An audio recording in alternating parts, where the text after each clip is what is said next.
Well, welcome to another edition of Bar's Side Chat here at the 9 Bar and Fitzgerald's Bicycles.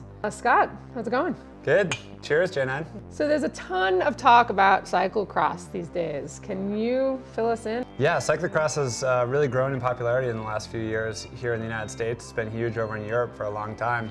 Cyclocross bikes were born and bred cross racing, where road racers would spend wet, cold, snowy off seasons training on these modified road bikes. Why do you love selling cross bikes? It's not that I love selling cross bikes, it's I love getting to know our customers and making sure we pick the right bike for them. And oftentimes in Teton Valley for that customer, or in Jackson for that customer, or any rural communities, cross bikes just work amazingly well. They're super versatile. So Scott, what makes a cross bike a cross bike? Yep, there's a couple things that really differentiate a cross bike from a road bike, but in the grand scheme of things, it's not all that much. You'll notice on these bikes that we have a different form of braking system that's considered a mountain bike brake system actually. If you're riding in the dirt or sloppy conditions, you want a little bit of extra brake power, but you also want more tire clearance so that you can have more comfort. So air volume is really important. The more air volume you have, the more comfortable you're going to be. So if you ride chip-sealed roads, gravel roads, some dirt roads, a little bit of extra air volume here is going to really make the ride more comfortable.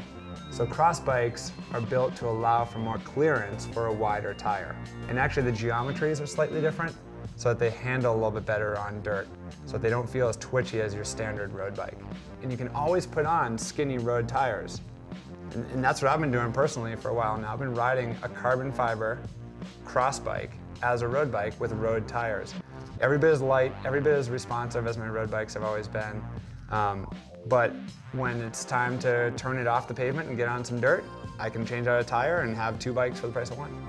A lot of you mommies out there might be able to identify with this, the inability to get out as often as you would like sometimes. And my cross bike serves as a great way to haul my chariot around. So I can put Braden in the chariot and hook him up, and there's tons of dirt roads around here that just makes me feel like I'm getting out for an adventure. It's comfortable to ride. You can see so much more around here, so it gives me and Braden a little bit more of an adventure than being on a paved highway. It's pretty fun to race them too in the fall, right? Racing cross is absolutely amazing. Aside from just the style of race that it is, it's enthusiastic, it's a community vibe. They're short races, they're great for families.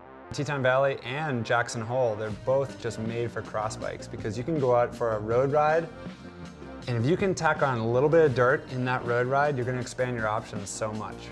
Thanks, Jannine, for walking us through cross bikes here, helping me walk through cross bikes. I think it's really important for people to come and ride one. That's always been sort of a closer for us. Once people get on them and realize they're not heavier, they're not slower, they just have more versatility, I think it really drives the point home. Come on down, for sure. All right, thanks for joining us for another Bar Side Chat. Cheers. Cheers.